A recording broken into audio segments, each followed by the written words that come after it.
Asyhadu an la ilaha illallah wahdahu la syarikalah wa asyhadu anna Muhammadan abduhu wa rasuluh. Allahumma salli wa sallim ala nabiyyina Muhammadin wa ala alihi wa sahbihi wa man tabi'ahum bi ihsanin ila yaumiddin wa sallama tasliman katsira, amma ba'd. Para hadirin hadirat dan yang menyimak kajian kita ini, mudah-mudahan Allah Subhanahu wa taala selalu melimpahkan kepada kita ilmu yang bermanfaat, rezeki yang halalan dan thayyiban, dan amal ibadah yang berpahala diterima oleh Allah Subhanahu wa taala di sisinya. Melanjutkan kajian kita masih membahas akhir-akhir kitab jenazah. Dan insyaallah setelah ini mungkin karena kita menjelang puasa, insyaallah akan kita lanjutkan kitab ini masuk ke bab puasa insyaallah setelah ini. Dan mudah-mudahan beberapa hadis terakhir dari kitabul jenazah ini atau kitabul janaiz ini kita bisa selesaikan pada malam hari ini. Ma'asyiral muslimin rahimakumullah. Hadis berikutnya adalah an Sulaiman ibnu Buraidah an abihi radhiyallahu an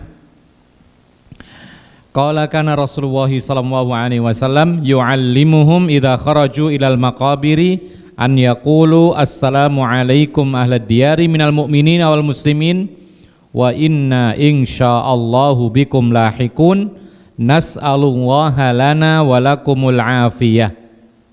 Riwayat Muslim. Nabi sallallahu alaihi wasallam mengajari para sahabatnya apabila mereka menuju ke kuburan-kuburan untuk mengucapkan assalamualaikum ahlad diyar, semoga salam sejahtera buat kalian wahai penduduk kampung kuburan, minal mu'minina wal muslimin, baik dari kalangan orang-orang yang beriman maupun dari kalangan orang-orang Islam. Wa inna insyaallahu bikum lahiqun, dan sesungguhnya kami ini insyaallah akan menyusul kalian. Nas'alullaha lana wa lakumul afiyah. Kami memohon kepada Allah buat kami dan untuk kalian, yaitu ampunan atau pemaafan dari Allah Subhanahu wa taala. Hadis ini riwayat Muslim. Hadis yang berikutnya juga sama, tentang doa ziaratul kubur, tetapi agak berbeda lafadznya, yaitu an Ibnu Abbasin radhiyallahu anhuma qala marra Rasulullah sallallahu alaihi wasallam bi kuburil Madinah fa aqbala alaihim biwajhihi faqala. Kata Ibnu Abbas, semoga Allah meridhoinya, beliau mengatakan Rasulullah sallallahu alaihi wasallam lewat di kuburan Madinah. Jadi lewat kuburan Madinah, yaitu Baqi'. Kemudian Rasulullah menghadapkan wajahnya ke arah yaitu kuburan tersebut sambil mengucapkan doa, assalamualaikum ya ahlal kuburi yaghfirullahu lana walakum antum salafuna wa nahnu bil athar. Rasulullah mengatakan assalamualaikum, semoga salam sejahtera buat kalian ya ahlal kubur, wahai penduduk kubur, yaghfirullahu lana walakum, semoga Allah mengampuni kami dan kalian, antum salafuna, kalian telah mendahului kami, wa nahnu bil athar, sedangkan kami pasti akan menyusul. Rawahu Tirmidzi wa qala hasanun. Riwayat Tirmidzi, beliau sendiri mengatakan hadis ini adalah hadis yang bagus atau hasan. Ma'asyiral muslimin rahimakumullah, ini menunjukkan kepada kita demikianlah Rasulullah mengajarkan kepada kita doa ziaratul kubur. Dan ini sekaligus menunjukkan kepada kita disyariatkan kita, disunahkan kita untuk ziaratul kubur. Dan sekaligus ada keterangan para ulama, ziaratul kubur itu bisa kita lakukan dengan dua cara. Yang pertama, menziarahi kuburan secara umum, ya, yaitu tidak ditakyin, tidak dicari person dari penghuni kuburnya. Kita sampai ke kuburan, menghadap kuburan, lalu doa. Ini yang pertama. Lalu yang kedua, bisa mendekat, masuk ke dalam kuburan, mencari kuburan yang kita kenal, kemudian kita berdoa, yaitu mendoakan mayat. Jadi dua cara.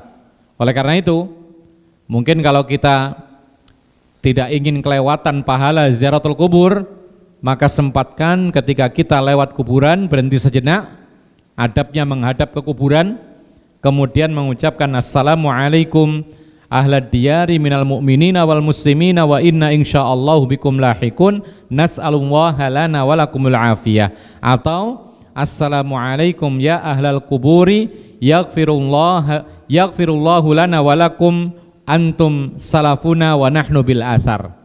Artinya sudah tadi kita katakan. Ma'asyiral muslimin rahimakumullah. Ada satu poin yang disebutkan lagi oleh para ulama tentang kalimat minal mu'minina wal muslimin. Ini menunjukkan kepada kita yang berhak mendapatkan doa ampunan dan selamatan sejahtera adalah pertama orang-orang yang beriman, yang kedua orang-orang muslim. Selainnya tidak dapat. Ya. Makanya para ulama ketika ditanya bagaimana kalau di kuburan itu ada orang yang tidak jelas. Kadang-kadang kan kuburan itu campur, mestinya enggak dicampur. Mestinya disendirikan. Kuburan orang iman atau orang-orang muslim, yang kafir itu disendirikan, kuburan lain. Tapi kadang-kadang di suatu negeri, termasuk tempat kita ini, dicampur antara orang-orang muslim dan orang-orang non-muslim. Terus bagaimana kalau kita mendoakan mereka? Maka tetap sama. Karena yang dituju adalah minal mu'minina wal muslimin, dari kalangan orang-orang yang beriman dan orang-orang Islam. Maka orang-orang yang kafir dari kalangan Yahudi, Nasrani atau yang lainnya tidak termasuk ke dalam doa tadi. Tidak mengapa. Ya, meskipun di dalam kuburan itu ada orang-orang yang notabene-nya belum masuk Islam. Kemudian ikhwan fillah azakumullah, hadis ini atau dua hadis ini menunjukkan kepada kita bahwa tujuan ziaratul kubur yang pertama mendoakan mayat, ampunan dan juga keselamatan yang sempurna. Ini yang pertama.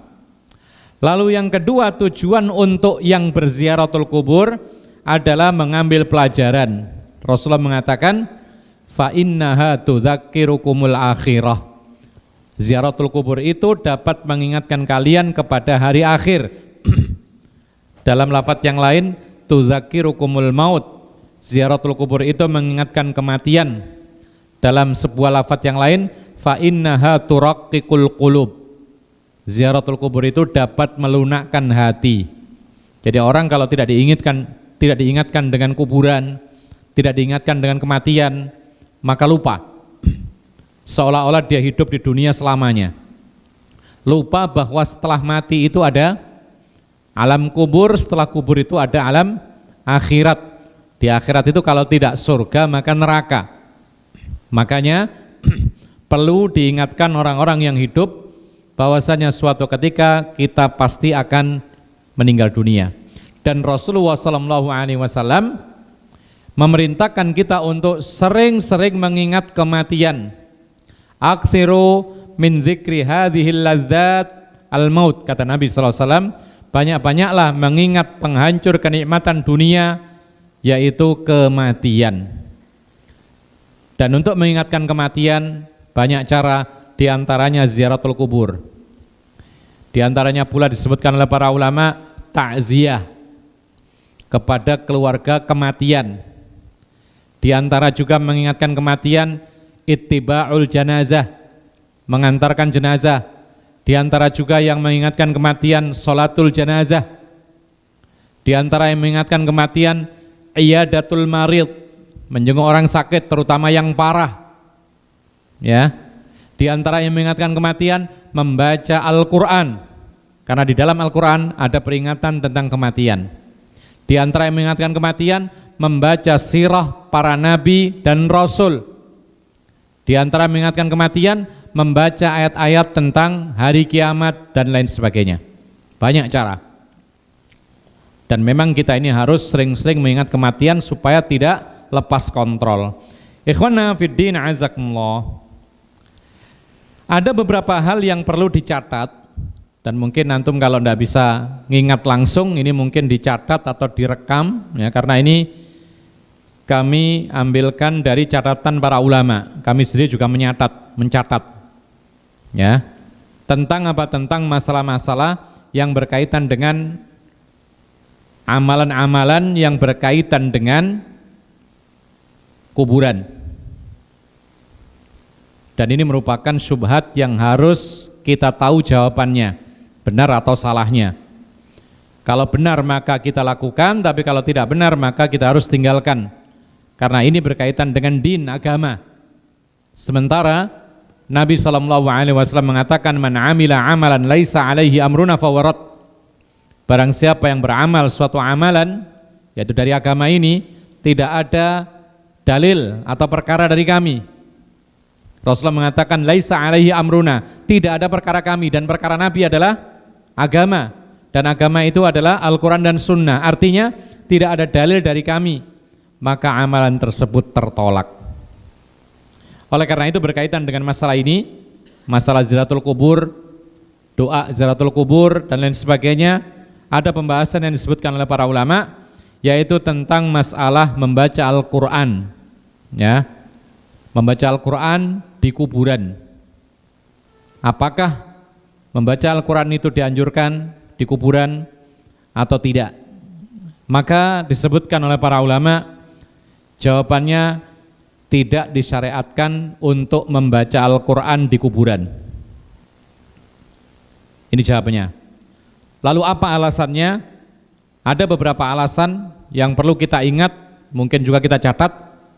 Yang pertama, la dalila alaihi minal Qur'ani was sunnah. Tidak ada satupun dalil baik dari Al-Quran maupun dari sunnah Rasulullah SAW, bahkan tidak ada kesepakatan para ulama yang menganjurkan umat Islam untuk membaca Al-Quran di kuburan. Ini satu. Nanti bagaimana dengan dalil-dalil yang disampaikan sebagian para ulama? Kita akan bahas nanti yang rata-rata yang diklaim sebagai hadis itu ternyata tidak sahih. Ini satu. Yang kedua, andaikan membaca Al-Quran di sisi kuburan itu diajarkan oleh Nabi Muhammad SAW, niscaya ada riwayat yang diajarkan oleh Nabi SAW, dilakukan oleh para sahabatnya, dan terus diajarkan kepada generasi-generasi berikutnya, dari sahabat Nabi ke tabi'in, ke tabi'it tabi'in, terus sampai kepada imam-imam kita, tertulis dalam kitab-kitab hadis Bukhari, Muslim, Abu Dawud, Tirmidzi, Ibnu Majah dan lain sebagainya. Tapi ternyata tidak ada satupun, yaitu riwayat-riwayat yang sahih yang memerintahkan umat Islam untuk membaca Al-Quran di sisi kuburan. Ini alasan yang kedua. Lalu alasan yang berikutnya, sebagaimana disebutkan oleh para ulama, atau alasan yang ketiga, bahwasanya Rasulullah SAW mentakrir, takrir itu menyetujui, sejak zaman dahulu sampai pada zaman Nabi, pada zaman sahabat Nabi dan seterusnya, itu disetujui bahwa kuburan adalah tempat yang memang sepi dari dulu. Kuburan bukan tempat untuk membaca Al-Quran dari dulu. Oleh karena itu Nabi pernah mengatakan dalam sebuah hadis riwayat Muslim, la taj'alu buyutakum kuburan fa inna syaitana yanfiru minal baitil ladzi yuqra'u fihi suratul Baqarah. Kata Nabi SAW, jangan kamu jadikan rumahmu menjadi kuburan.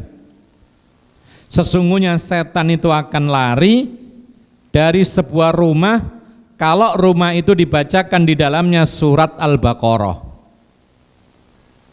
Poin yang kita ambil adalah dari jumlah atau kata yang pertama, jumlah yang pertama atau kalimat yang pertama.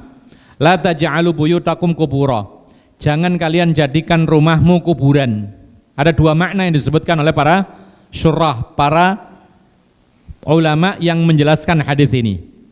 Jangan kalian jadikan rumahmu menjadi kuburan. Makna yang pertama ala zahirihi. Secara zahirnya, secara teks, hadis ini menunjukkan tidak boleh kita mengubur mayat di rumah. Ya, tidak boleh. Meskipun kita punya tanah luas, lalu ada anggota keluarga kita meninggal dunia, sesuai dengan zahirnya hadis ini, makna lahiriah hadis ini, jangan dikuburkan di rumahmu. Artinya di area rumahmu, tempat tinggalmu. Kenapa demikian? Makna lahiriah dari hadis ini demikian. Kemudian para ulama memberikan alasan, loh kenapa enggak boleh nguburkan mayat di rumahnya sendiri, kan itu tanah milik dia. Dia berhak. Jawabannya yang pertama, karena suatu ketika nanti kuburan tersebut akan dihinakan. Suatu ketika. Ya. Bagaimana bentuk penghinaannya? Suatu ketika saat nanti dibutuhkan tanah itu untuk menjadi ruangan. Maka akhirnya apa? Akhirnya dipakai untuk aktivitas, untuk tidur, untuk duduk di atas kuburan, diinjak-injak. Padahal Nabi SAW melarang kita sebagai umatnya untuk menginjak kuburan yang ada mayatnya.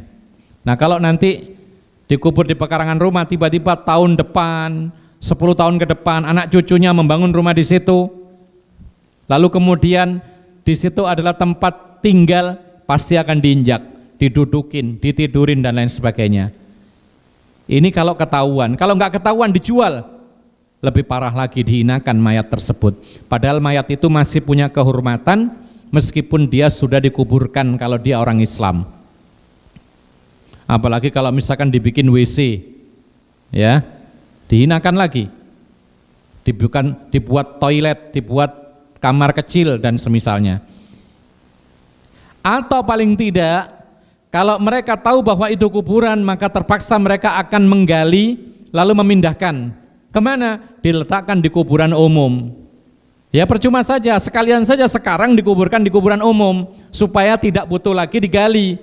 Karena kalau menggali itu pasti suatu ketika akan paling tidak meretakkan tulang, ya, mematahkan tulang atau melukai dan lain sebagainya. Menggali kuburan itu begitu. Makanya para ulama mengatakan tidak boleh menggali kuburan kecuali darurat. Nah ini kalau misalkan dikuburkan di rumahnya, kemudian nanti ketika rumahnya mau dibangun, digali, ini tidak darurat mestinya. Bisa saja dihindarkan kuburan dari rumahnya, tapi biasanya demikian digali akhirnya, kalau nggak digali ya dibangun di situ akhirnya dihinakan. Nah kalau digali, konsekuensinya nanti akan melukai atau menggores tulangnya atau mematahkan tulangnya. Sementara Nabi mengatakan kasru idhamil mayyiti ka kasrihi hayyan. Mematahkan tulang mayat hukumnya sama dengan mematahkan tulang orang yang masih hidup.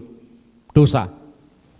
Oleh karena itu, ini makna yang pertama, untuk menghindarkan penghinaan kepada mayat, maka jangan dikuburkan mayat di rumah masing-masing. Kuburkan kemana? Nabi telah memberikan contoh, menguburkan mayat itu di kuburan umum yang memang khusus untuk pekuburan. Ya. Kemudian ikhwan fillah azakumullah, makna yang kedua, la taj'alu buyutakum kuburan. Jangan kau jadikan rumahmu kuburan. Ini maknanya secara maknawiyah. Diisyaratkan dalam perkataan berikutnya, setan itu akan lari dari sebuah rumah yang dibacakan surat Al-Baqarah. Apa artinya? Rasulullah ingin mengingatkan kita, rumahmu jangan sampai sepi dari bacaan Quran seperti sepinya kuburan. Karena apa? Karena memang dari dahulu kuburan itu sepi, tidak ada bacaan Al-Quran. Makanya kalau ada rumah nggak ada bacaan Quran, maka mirip dengan kuburan. Bisa dipahami ya? Itu makna yang ditarik oleh para ulama, yaitu yang kedua.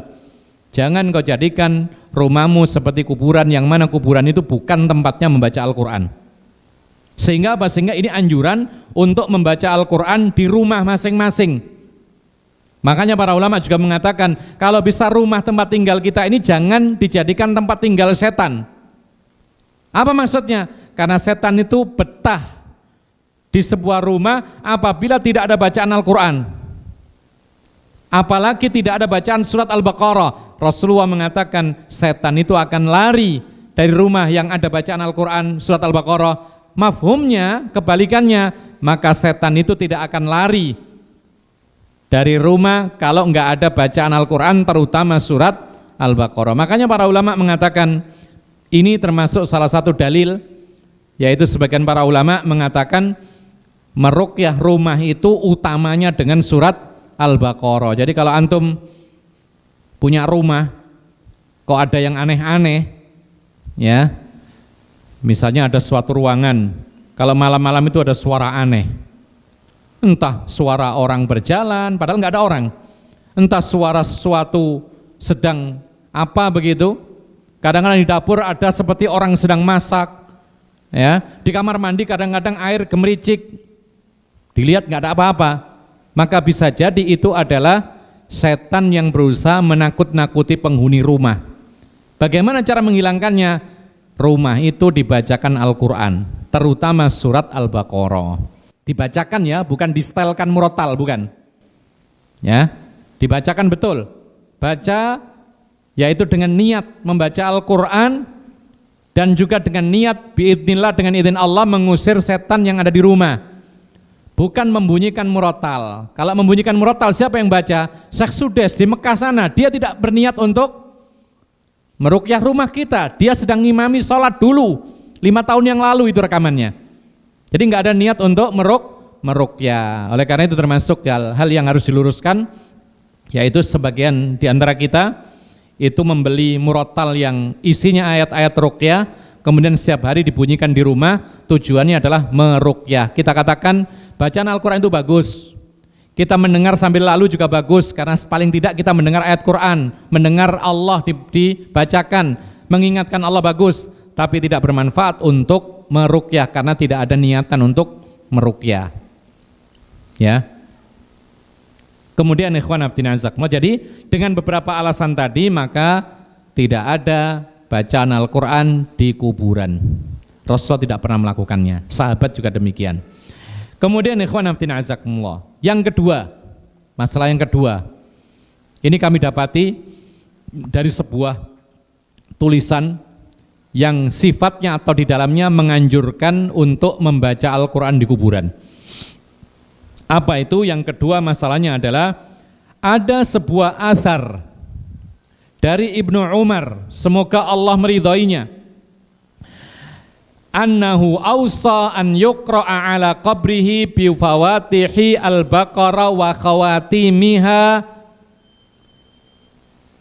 Jadi Ibnu Umar, ini koran begitu asarnya, yaitu perkataan Ibnu Umar, bahwa Ibnu Umar ini sebelum meninggal dunia berwasiat supaya nanti kalau sudah mati dikuburkan, maka tolong dibacakan di kuburannya atau di atas kuburannya awal-awal surat Al-Baqarah dan akhir-akhir surat Al-Baqarah.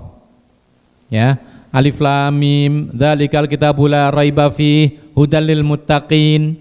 Paling tidak awal-awal 2, 3, 4 ayat bacakan di kuburan saya. Kemudian akhir-akhir surat Al-Baqarah. Apa itu akhirnya? Lillahi ma fis samawati wa ma fil ard, dan seterusnya. Akhir-akhir surat Al-Baqarah. Taib. Tetapi ikhwan fillah azakumullah, setelah diteliti oleh para ulama, ternyata perkataan wasiat Ibnu Umar ini tidak sah. Tidak sah. Ya, jadi kalau antum nanti ditanya, "Lu kenapa enggak baca Quran di kuburan? Kan ada wasiatnya Ibnu Umar." Kalau antum meyakini tidak melakukannya, maka bisa mengatakan itu riwayat Ibnu Umar yang tidak sah. Tidak sah. Taib, apa buktinya? Disebutkan oleh para pakar hadis seperti Imam Az-Zahabi. Makanya ini tadi kita katakan perlu dicatat, barangkali saja lupa. Karena ini Kadang-kadang kita ini ditanya, antum juga kadang ditanya, lu kenapa enggak melakukan, kebanyakan orang melakukan. Maka kita bisa menjawab, Imam Az-Zahabi dalam kitabnya Mizanul I'tidal mengatakan riwayat Ibnu Umar yang berwasiat seperti tadi, apa wasiatnya tadi? Membacakan awal surat Al-Baqarah dan akhir-akhir surat Al-Baqarah di kuburannya. Ternyata itu merupakan riwayat Abdurrahman Ibnu Ala Ibnu Lajlaj. Abdurrahman Ibnu Ala Ibnu Lajlaj, beliau ini disebut oleh pakar hadis sebagai majhul. Apa majhul? Tidak dikenal sebagai perawi, tahu-tahu datang muncul bawa hadis yang aneh. Ternyata ini bukan hadis. Kalau itu perkataan sahabat, ternyata ini tidak sah sebagai perkataan sahabat Nabi, karena perawinya majhul. Dan ini subhanallah menunjukkan kepada kita inilah istimewanya Islam. Jadi agama Islam ini dibawa oleh orang-orang yang terpercaya. Apabila yang membawakan hadis itu orang yang tidak terpercaya, dibawakan oleh orang yang hafalannya lemah, atau dibawakan oleh orang yang pinter, hafalannya bagus tapi pelaku maksiat, ditolak riwayatnya. Untuk apa? Supaya Islam ini tetap bersih, murni dari campuran-campuran yang tidak benar. Apalagi Imam Bukhari, beliau mensyaratkan untuk diterimanya sebuah hadis itu berat. Apa itu contohnya? Dhabt, yakni tamu dhabt, yaitu sempurna hafalannya, ingatannya bagus, kemudian adil. Adil itu mustaqim fi dinihi wa muru'atihi, yaitu istiqomah dalam agama dan perangainya. Jadi bukan pelaku maksiat, bukan pemusik, bukan orang yang suka dengan musik. Ini syarat riwayat yang diterima. Jadi kalau ada perawi pinternya kayak apa, misalnya menandingi Bukhari hafalannya, tapi dia suka musik, tidak diterima. Ya, apalagi suka berdusta, disebut hadisnya kadzab, hadisnya tukang dusta, tidak diterima. Bahkan jangankan hanya itu, juga istiqomah dalam perangai. Perangai itu akhlak, artinya itu kemuliaan. Kalau tidak perangainya, atau perangainya kalau tidak bagus, maka ditolak pula. Contohnya disebutkan oleh para ulama, kalau ada perawi yang agamanya bagus, hafalannya bagus, cuman dia ini suka nongkrong misalnya, nongkrong di pinggir jalan sama orang-orang yang lainnya, maka seperti ini tidak adil, bukan istiqomah dalam muru'ah, dalam akhlaknya, maka ini tidak diterima riwayatnya. Ada perawi yang mustaqim, agamanya bagus, sholatnya bagus, puasanya sunnah bagus, cuman dia apa istilahnya, melakukan hal-hal yang tidak pantas bagi seorang ahli hadis. Dicontohkan oleh para ulama, dia punya kesukaan kalau makan di pinggir jalan sambil lihat-lihat orang lewat. Kalau kita kan biasa ya. Tapi kalau ada seorang muhaddits, ahli hadis, dia semuanya terpenuhi sebagai ahli hadis, tapi dia punya kesukaan makan di pinggir jalan sambil menikmati suasana. Para ulama mengatakan ruddat riwayatuhu, riwayatnya tidak diterima, hadisnya tidak diterima karena masih kurang bagus. Jangan-jangan nanti kecampuran dengan apa yang dilihat kemudian menjadi sebuah hadis akhirnya diamalkan. Jadi demikian Islam, yaitu sangat selektif dalam menerima hadis, dan kita bersyukur kepada Allah Subhanahu wa taala, kemudian kepada para ahli hadis yang telah membukukan hadis-hadis dan mereka mencatat riwayat itu dari siapa sampai menyambung kepada Rasulullah SAW, sehingga Islam itu sampai kepada kita dalam kondisi bersih, tidak ada campuran. Yang lemah-lemah riwayatnya tidak boleh dipakai, seperti riwayat Ibnu Umar tadi, yang mana riwayatnya adalah wasiat Ibnu Umar untuk membacakan awal-awal surat Al-Baqarah dan akhir-akhir surat Al-Baqarah di kuburannya kalau dia sudah meninggal dunia. Ternyata riwayatnya riwayat seorang apa tadi? Majhul.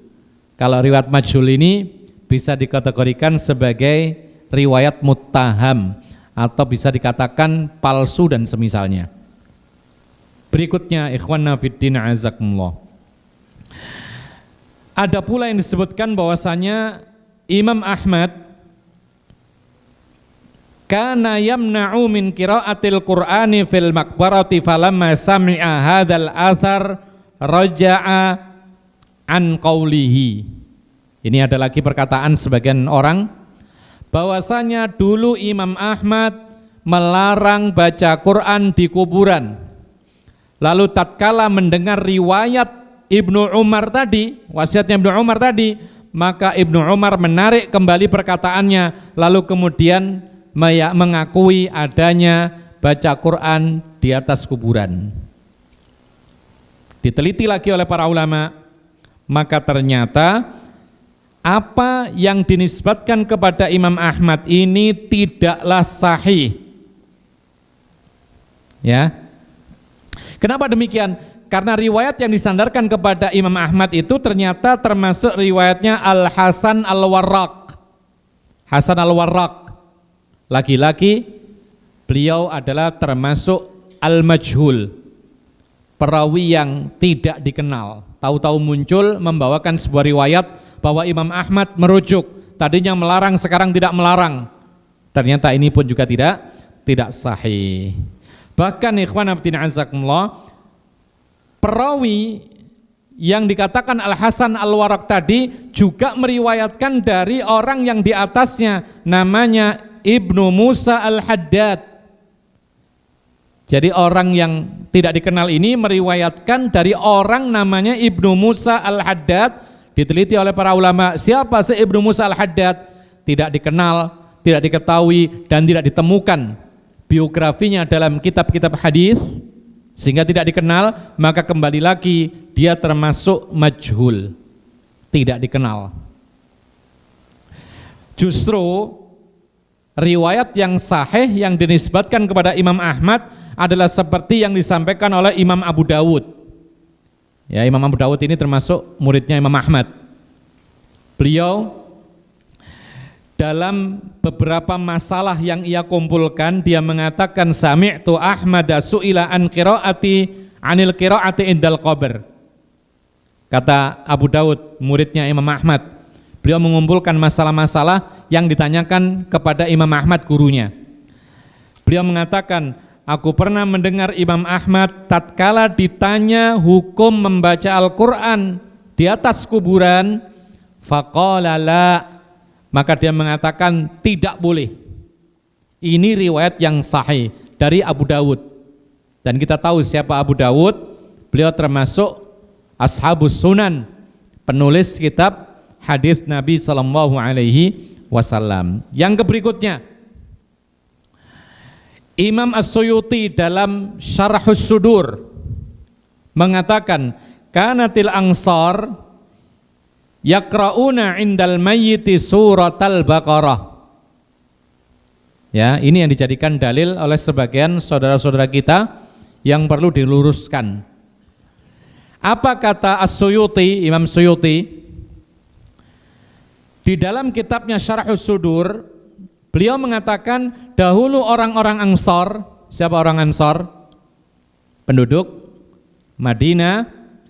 Mereka itu membacakan surat Al-Baqarah di atas kuburan-kuburan. Artinya di atas kuburan yang ada mayatnya dibacakan surat Al-Baqarah. Bahkan sampai khatam. Dari awal sampai ayat terakhir. Nomor berapa ayatnya? Terakhir 280? 88 ya? Hah? Berapa?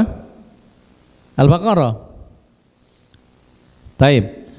Yang jelas lama, kalau dibaca dengan perlahan bisa 1 jam. Ya. Kalau cepat ya bisa kurang dari itu. Nah, Imam As-Suyuti menyampaikan perkataan ini, ternyata beliau menukil dari Mujalid Ibnu Sa'ad. Ternyata dia ini adalah orang yang dhaif, seperti yang dikatakan oleh Al-Hafidz Ibnu Hajar Al-Asqalani dalam kitabnya Taqrib. Taqribut Tahdzib, berbicara tentang masalah kondisi para perawi, termasuk perawi dhaif. Kenapa dhaif?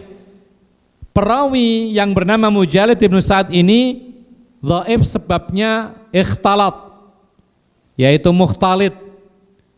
Jadi ada sebagian para perawi, ya, itu ketika di awal-awal bagus, kemudian di akhir-akhir hayatnya hafalannya kacau. Itu dikenal dengan istilah mukhtalid. Jadi hafalannya tidak bagus lagi, campur baur, keliru-keliru. Maka seperti ini tidak diterima lagi. Kecuali kalau riwayatnya betul-betul diketahui, dia meriwayatkan hadis itu saat masih bagus hafalannya. Tapi kalau tidak diketahui, ditolak, mukhtalid. Dan sebab ikhtilat ini, ikhwan, sebabnya ikhtilat, sebabnya para perawi ada ketika awal-awal bagus hafalannya, lalu di akhir hayatnya atau di akhir-akhirnya buruk. Itu banyak sebabnya. Bisa jadi yang pertama, ya namanya masa tua, berkurang akalnya, bisa jadi, ya. Cuman ini lebih jarang ya.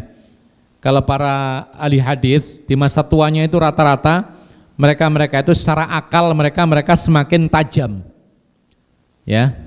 Karena mereka gunakan terus untuk meneliti, memikir dan lain sebagainya.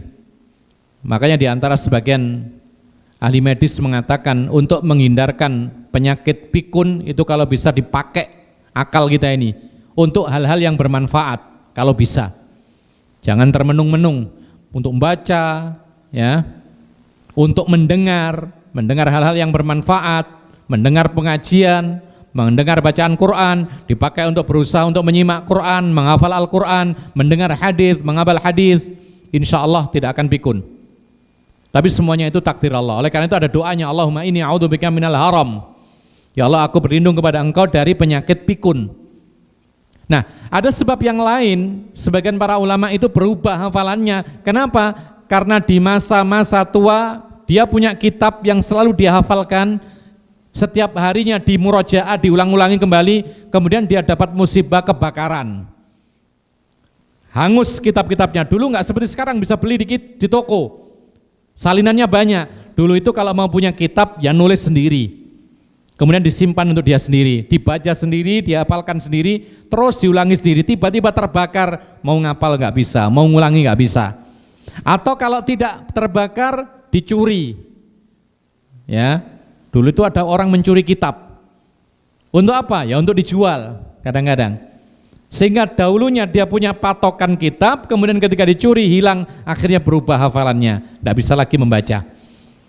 Nah, termasuk salah satu perawi yang berubah hafalannya menjadi buruk adalah Mujalid bin Sa'ad ketika meriwayatkan orang-orang Ansor itu membacakan surat Al-Baqarah, yaitu di atas kuburan yang ada mayatnya. Ini adalah riwayat yang termasuk dhaif, bahkan dhaifun jiddan. Kita skors doa adzan dulu, silakan. Allahu a'lam. Kita lanjutkan kembali, masih berkaitan dengan hal-hal yang konon disebutkan sebagai anjuran, tetapi ternyata anjuran ini semua hadis-hadisnya adalah hadis yang berkisar antara sangat lemah atau palsu. Ada lagi yang disebutkan, yaitu sebuah hadis yang cukup terkenal juga, tetapi ternyata hadis ini palsu. Apa itu? Perkataan man marra 'alal maqabir faqara'a fiha ihda asyrata marratan qul huwallahu ahad thumma wahaba ajrahu lil amwat u'tiya minal ajri bi'adadil amwat. Sebuah hadis, ya, tapi hadis ini adalah hadis dikategorikan sebagai maudhu' palsu, jadi tidak boleh diamalkan. Apa itu? Barang siapa melewati kuburan lalu membaca di dalam kuburan itu 11 kali surat Al-Ikhlas, kemudian dihadiahkan pahalanya kepada orang-orang yang telah mati, maka dia akan mendapatkan pahala sebanyak orang mati di kuburan itu. Jadi masuk kuburan, baca Al-Ikhlas berapa tadi? 11 kali dihadiahkan kepada orang mati siapapun dia, maka dia akan mendapatkan pahala sebanyak jumlah orang yang dikubur di kuburan itu. Jadi kalau isinya 1000 ya 1000, ya luar biasa. Tetapi ikhwan fillah azakumullah, disebutkan oleh para ulama al-haditsu maudhu'. Kenapa? Maudhu' ini artinya palsu. Wa fihi Dawud ibn Sulaiman al-Ghazi. Perawinya ada yang bernama Dawud ibn Sulaiman, bukan Abu Dawud ya. Kalau Abu Dawud terpercaya. Dawud ibn Sulaiman al-Ghazi, dia dikategorikan oleh Imam Zahabi sebagai kadzab. Imam Zahabi yang menyebutkan demikian dalam kitabnya Mizanul I'tidal. Ya. Kadzab artinya tukang dusta. Jadi periwayatan dari seorang tukang dusta, maka hadisnya palsu, tidak boleh diamalkan. Satu lagi yang disebutkan oleh sebagian orang, hadis yang cukup populer juga, idza mata ahadukum fala tahbisuhu wa asri'u bihi ila qabrihi wal yaqra 'inda ra'sihi bi Fatihatil kitab wa 'inda rijlihi bi Fatihatil Baqarah fi qabrihi. Ada sebuah hadis yang lain juga, yaitu apabila ada yang meninggal dunia di antara kalian, maka jangan ditahan-tahan, tapi segerakanlah untuk dikuburkan, lalu dibacakan di kepalanya, yaitu di kuburan itu bagian kepalanya, surat Al-Fatihah, dan di sisi kakinya dibacakan awal-awal surat Al-Baqarah. Ketika diteliti oleh para ulama, ternyata hadis ini termasuk riwayat Yahya ibni Abdillah Babaluti. Dia ini kategorinya adalah matrukul hadis. Sebagaimana di dalam salah satu perawinya juga ada Ayyub ibnu Nahik, dia juga termasuk matrukul hadis, sebagaimana disebutkan oleh Imam Zahabi di dalam kitab Mizanul I'tidal juga. Jadi ternyata seperti yang kita katakan tadi, anjuran kita ketika berkaitan dengan kuburan adalah masuk boleh, di luar boleh, lalu mendoakan mayat. Kita ambil ibrah supaya kita ingat kematian, memintakan kepada Allah ampunan buat mayat, mendoakan keselamatan di alam kubur dan di akhirat untuk mayat. Ya, hanya itu yang disyariatkan. Dan tidak perlu kita lakukan amalan-amalan yang lain. Hadis yang terakhir kita bawakan lagi, wa ana Aisyah radhiyallahu anha. Ini hadis setelah kita selesai membahas tentang ziaratul kubur. Dari Aisyah radhiyallahu anha, qalat, beliau mengatakan, qala Rasulullah sallallahu alaihi wasallam, la tasubul amwat. Rasulullah mengatakan, jangan kalian mencela. Mencela itu memburuk-burukkan, menjelek-jelekkan orang-orang yang telah meninggal dunia. Kenapa? Kata Rasulullah, fa innahum qad afdhau ila ma qaddamu, rawahul Bukhari. Karena orang yang mati itu sudah mendapatkan apa yang telah mereka lakukan. Artinya mereka siap dibalas, tidak beramal lagi dan tidak bisa memperbaiki amalan. Tidak ada gunanya dicela, dijelek-jelekkan. Ya. Riwayat Bukhari, wa rawat Tirmidzi 'anil Mughirah nahwa. Ada riwayat Tirmidzi dari sahabat Nabi Al-Mughirah bin Syu'bah semisalnya, lakin qala fatu'dul ahya. Tapi ada tambahan, kenapa kok tidak boleh? Maka Rasulullah mengatakan, karena itu akan menyakiti orang yang masih hidup. Orang yang mati meskipun dicela, dia tidak tersakiti. Tapi yang tersinggung, tersakiti hatinya adalah kerabatnya yang masih dekat, yang masih hidup. Makanya tidak boleh. Oleh karena itu ikhwan fillah azakumullah, ini sekaligus menunjukkan kepada kita bahwa hukum asal mencela, memburuk-burukkan orang yang mati tidak boleh. Haram hukumnya. Haram. Bahkan para ulama mengatakan hukum asalnya baik itu orang Islam yang taat atau yang tidak taat. Bahkan baik itu orang Islam maupun orang kafir, non-muslim, tidak boleh dicela. Ini hukum asalnya. Karena zahirnya hadis Nabi, la tasubul amwat, jangan mencela, memburuk-burukkan orang yang mati, yakni baik muslim, taat nggak taat atau orang non muslim. Kenapa demikian? Alasannya dua. Alasannya dua. Satu, apa tadi? Orang yang mati sudah mendapatkan apa yang dijanjikan oleh Allah. Kita cela nggak dicela tetap dapat, ya kan? Faman ya'mal apa? Faman ya'mal mithqala dzarratin khairan yara wa may ya'mal mithqala dzarratin syarran yara. Siapa yang beramal sekecil apapun berupa kebaikan, dia akan mendapatkan pahalanya. Siapa yang beramal sekecil apapun berupa keburukan, dia akan mendapatkan pahalanya, yaitu keburukan tersebut.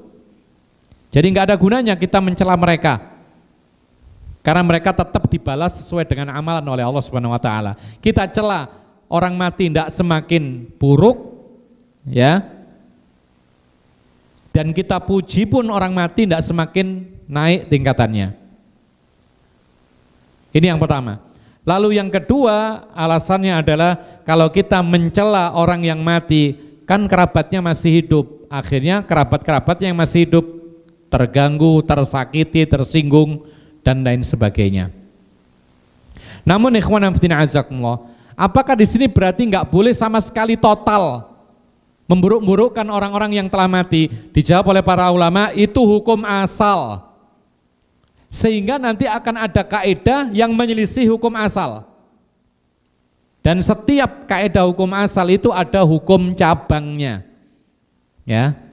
Setiap hukum asal itu ada hukum cabangnya. Oleh karena itu para ulama mengatakan bahwasanya kecuali yang dikecualikan oleh Allah dan Rasulnya maka boleh dicela, dengan syarat apabila ada kemaslahatannya, baik itu orang kafir ataupun orang Islam, yaitu pelaku dosa, baik itu secara ta'yin person-person disebutkan atau secara umum. Kalau secara umum jelas Allah mencela orang-orang yang berbuat dosa, Allah mencela orang-orang kafir, Allah mencela orang-orang musyrik, jelas. Allah mencela orang-orang munafik, jelas. Ini kalau tidak ditakyin, tidak divonis satu persatunya, yaitu mencela pelaku dosa secara umum. Ini jelas boleh, karena tidak menyebut orangnya, maslahatnya umum. Nabi pun juga melaknat al-wasilatu wal mustausilah, wanita-wanita yang suka menyambung rambutnya dan yang minta disambung rambutnya. Di sini rambut berlaku umum, baik itu rambut kepala, bulu mata, alis, dan lain sebagainya, disambung, pemalsuan. Ya, seperti yang dilakukan sebagian wanita-wanita muslimah, terutama ketika ada acara-acara penting, maka dibuatlah bulu mata palsu. Ini termasuk menyambung rambut, dilaknat oleh Allah Subhanahu Wa Taala, dilaknat oleh Rasulullah dalam hadis. Rasulullah tidak menyebut nama, tetapi melaknat, memburukkan, mencela para pelaku dosa. Ya. Rasulullah SAW melaknat juga pelaku suap menyuap, tapi tidak menyebut personnya. Ini jelas. Artinya memburukkan para pelaku dosa ini dalam Islam boleh, karena manfaatnya umum, kita bisa mengambil ibrahnya. Demikian pula memburuk-burukkan atau mencela para pelaku maksiat, pelaku dosa secara khusus, kalau memang ada maslahatnya. Di antara bentuk maslahatnya itu adalah tahdzir al-muslimina min fi'lihi, memberi peringatan kaum muslimin jangan sampai jatuh seperti dia, maka ini dibolehkan. Tapi kalau tidak ada maslahatnya, tidak usah dicela-cela, sebutkan saja secara umum keburukannya itu. Tapi kalau kadang-kadang orang itu ya disebutkan ada maslahatnya, boleh. Allah Subhanahu Wa Taala memburukkan dalam Al-Quran nama seperti Fir'aun, betul ya, dicela oleh Allah Subhanahu Wa Taala. Allah juga memburukkan, mencela seorang yang bernama Abu Lahab. Allah juga mencela Haman, ya, dan lain sebagainya, karena ada kemaslahatannya, jangan sampai jatuh seperti itu. Dan juga ma'asyiral muslimin rahimakumullah, bahkan Nabi SAW pernah juga mencela orang tertentu yang disebut namanya yaitu Abu Righal. Antum tahu kisahnya Abu Righal? Abu Righal ini hidup di zamannya, ada dua penafsiran ya. Ada yang mengatakan Abu Righal ini hidup di zamannya Nabi Saleh, seperti yang dikatakan oleh Ibnu Hisham.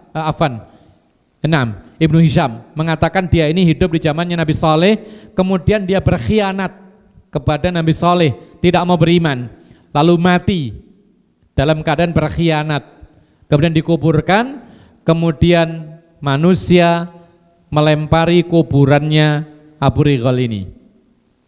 Adapun riwayat Ibnu Katsir, beliau mengatakan Abu Righal ini adalah manusia yang hidup yaitu di awal-awal ketika Raja Abraha hendak menghancurkan Ka'bah. Ya. Abu Righal ini orang Taif. Nah, Abraha ketika mau masuk Mekah itu tidak tahu jalan. Maka dia mencari orang yang bisa menunjukkan jalan ke Makkah. Kemudian tidak ada satupun yang mau, maka Abu Righal lah yang mau menunjukkan jalan. Padahal dia ini orang Taif, sekiranya 100 meter, 100 km dari Mekah, dia menunjukkan jalan, mengkhianati orang-orang Makkah.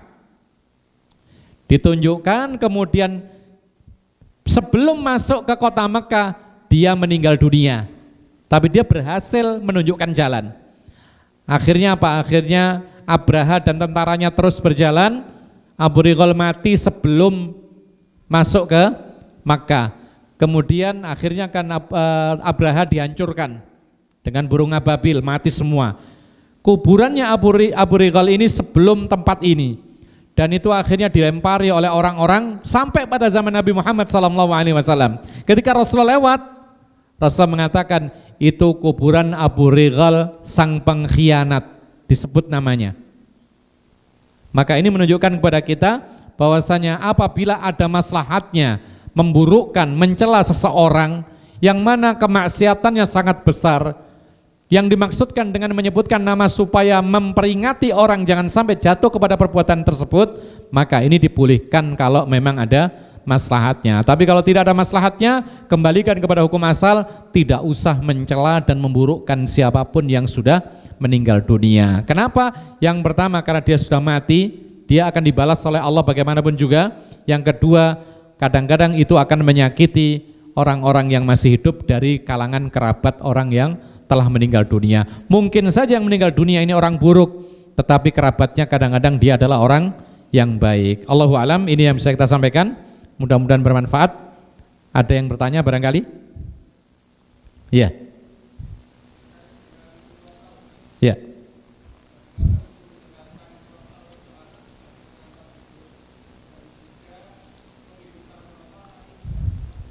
Iya.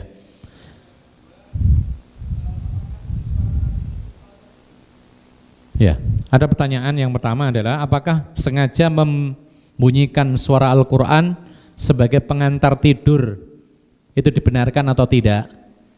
Jawabannya ini tidak dibenarkan. Karena Allah mengatakan wa idza quri'al Qur'anu fastami'u lahu wa ansitu la'allakum turhamun. Apabila dibacakan Al-Quran maka diam dan simaklah bacaan Al-Quran tersebut supaya engkau dirahmati oleh Allah. Jadi bukan jadikanlah Quran itu sebagai perantara tidur, tidak. Tapi dengar dan simaklah. Ya. Sehingga kalau memang dari awal saya bunyikan murattal ini supaya saya bisa tertidur, berarti menyelisih perintah Allah. Terus bagaimana? Apakah ini tidak boleh? Ya nggak apa-apa dibunyikan, niatkan mendengar, menyimak, meskipun tertidur. Tapi yang penting niatnya adalah menyimak.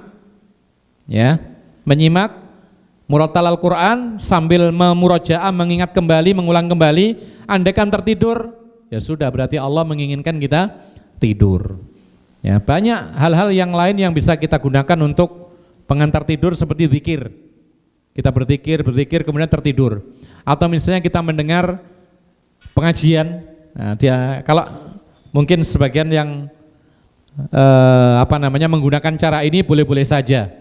Jadi ada sebagian yang mengatakan kalau kita ingin tidur itu dengarkan pengajian saja, pasti nggak lama ketiduran. Karena kalau mendengar pengajian itu butuh serius. Sementara dia sudah lelah, baru diseriusi sedikit 5 menit, 10 menit tertidur. Itu juga boleh. Jadi kalau Al-Quran sengaja dijadikan alat untuk menidurkan orang, maka ini malah bertolak belakang dengan perintah Allah. Dan Allah juga mengatakan litungdiru man kana hayyan. Al-Quran ini untuk pengingat orang yang hidup. Sementara tidur itu kan mati, ya kan? Mati sementara. Jadi malah bertolak belakang. Ya. Kemudian bagaimana dengan nasyid? Seni suara nasyid apakah termasuk bagian daripada musik? Jawabannya tentu saja berbeda ya. Musik itu biasanya pakai alat. Sementara Nabi SAW mengatakan la yakunanna min ummati aqwamun yastahilluna al-hira wal harira wal khamra wal ma'azif. Akan ada nanti di akhir zaman banyak kaum Islam ini yang menganggap halal zina, sutra bagi laki-laki, kemudian khamr dan alat-alat musik. Rasulullah menyamakan 4 perkara semuanya adalah perkara haram. Ya, disandingkan musik dengan khamr, dengan zina dan sutra bagi laki-laki. Makanya ini biasanya beriringan. Terutama masalah khamr, zina, musik, ini 3 serangkai biasanya. Kadang-kadang tidak ya, tapi biasanya begitu. Bahkan banyak para ulama mengatakan bahwasanya al-ghina, ya disebutkan oleh sebagian para ulama seperti Syekhul Islam Ibnu Taimiyah rahimahullah, beliau mengatakan al-ghina ruqyatuz zina. Ya, nyanyian yang disertai musik itu adalah mantranya zina. Jadi orang yang suka bernyanyi dan main musik, menikmatinya, itu dia akan melayang, kemudian pikirannya kemana-mana, akhirnya apa? Mudah sekali jatuh kepada perbuatan zina. Makanya musik bukan solusi untuk menjadi orang yang bertakwa. Yang menjadi solusi adalah Al-Quran dan sunnah Rasulullah SAW. Betapa banyak orang yang gemar musik kemudian juga jatuh kepada perbuatan zina. Karena memang apa yang dikatakan oleh para ulama benar, meskipun diklaim sebagai musik Islami, tapi ternyata jatuh kepada perbuatan zina. Itu 3 serangkai, musik, zina, satunya lagi apa? Khamr. Kalau sekarang narkoba. Lihat para pemain musik, penggemar musik jatuh terjerat dalam narkoba. Kalau enggak narkoba, zina. Ini sudah dikatakan zaman dahulu oleh para ulama. Adapun nasyid yang sifatnya tidak pakai musik, ya, dan tidak membuat musik itu dengan mulutnya. Kadang-kadang tidak pakai musik tapi mengeluarkan suara musik dari mulut. Apa namanya itu? Kapel. Akapela. Ya. Maka para ulama menyebutkan kalau memang jadinya, hasilnya sama dengan musik, ya sama dengan musik. Hukumnya enggak boleh juga gitu loh. Ya, tapi kalau sekedar bersajak, bersair, melantunkan nasyid, tidak pakai latihan, tidak pakai seni suara, tidak pakai membebani diri, maka ini diizinkan hanya sekedar saja dengan syarat tidak boleh melebihi fokusnya terhadap Al-Quran. Sekarang yang terjadi kan enggak, seni suara nasyid, kemudian nasyid menjadi kehidupan sehari-hari, Al-Qurannya ditinggalkan. Ya, sama dengan yang musik-musik religi itu, akhirnya tidak menyentuh Al-Quran. Yang digemari adalah alat-alat musik, lagu-lagu dan semisalnya. Bahkan ada sebagian yang disebutkan oleh sebagian para ulama, terutama orang Indonesia ya, itu menggunakan lagu-lagu Arab, padahal lagu-lagunya ini bukan religi, tapi disangka lagu religi. Ya, seperti kita terpaksa menyebutkan, antum mungkin sempat mendengar apa? Maghadir. Maghadir itu apa sih? Itu dinyanyikan oleh orang-orang yang berjilbab, ya pakai sarung, dikira lagu religi, padahal itu lagu-lagu asmara. Ya, itu ceritanya orang yang patah hati kemudian dia mengeluh, maghadir itu takdir. Ya. Ini takdir. Jadi penyesalan gitu loh. Bahkan lagu ini diputar di masjid. Kadang-kadang, padahal lagu asmara seperti ini. maka ini juga termasuk hal yang negatif. Tidak boleh seperti ini. Jadi kadang-kadang kita ini menyangka pokoknya bahasa Arab dikira itu bagus. Tidak. Di sana pun juga ada penyanyi, bidu wanita, cuman nggak terlalu vulgar seperti tempat kita. Ada juga pezina, ya enggak ketara tapi. Jadi jangan dikira kemudian yang berbahasa Arab berarti baik semua. Kadang-kadang bahasa Arab isinya juga cacian, sab, laknat dan lain sebagainya. Kadang-kadang juga hal-hal yang sifatnya itu negatif. Dahulu ada syair jahiliyah, syair-syair dari kalangan kaum jahiliyah, isinya menyerang Islam. Isinya adalah menyebutkan keindahan wanita. Isinya adalah asmara. Ini semua ditinggalkan oleh para sahabat Nabi radhiyallahu anhum, diganti dengan syair-syair yang bermanfaat seperti keagungan Islam, tentang semangat jihad, tentang kemudian keindahan Islam, kebenaran risalahnya Nabi dan lain sebagainya. Ini yang dibolehkan dalam bersyair. Jadi nasyid intinya boleh, tetapi tidak boleh pakai musik. Kemudian tidak boleh juga membebani diri hari-harinya untuk nasyid sehingga mengalahkan Al-Qur'an, ya. Kemudian juga hanya dilakukan hanya sesekali saja, seperti ketika dalam kondisi pekerjaan yang berat, seperti Rasulullah pernah ketika menggali Khandaq, beliau melantunkan beberapa kalimat nasyid, itu pernah, tapi tidak dijadikan yaitu kehidupan sehari-hari itu bernasyid. Allahu alam. Ini yang bisa kita sampaikan, ya. Waalaikumsalam warahmatullahi wabarakatuh.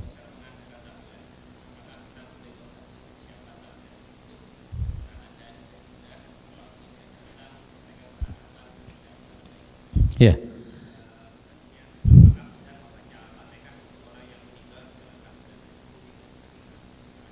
Ya. Pertanyaan yang sering disebutkan demikian, ya.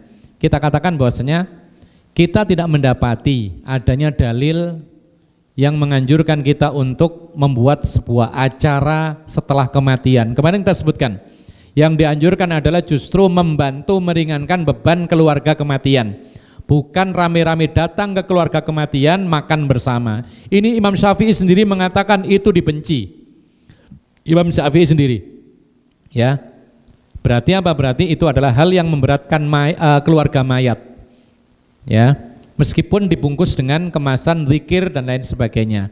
Terus bagaimana kita? Ya kita berusaha untuk tidak ikut-ikutan dan tidak ta'awun, tidak ikut membantu dalam hal ini. Bagaimana dengan keluarga yang tidak menyetujui? Kita terangkan dengan bahasa yang santun, dengan lembut.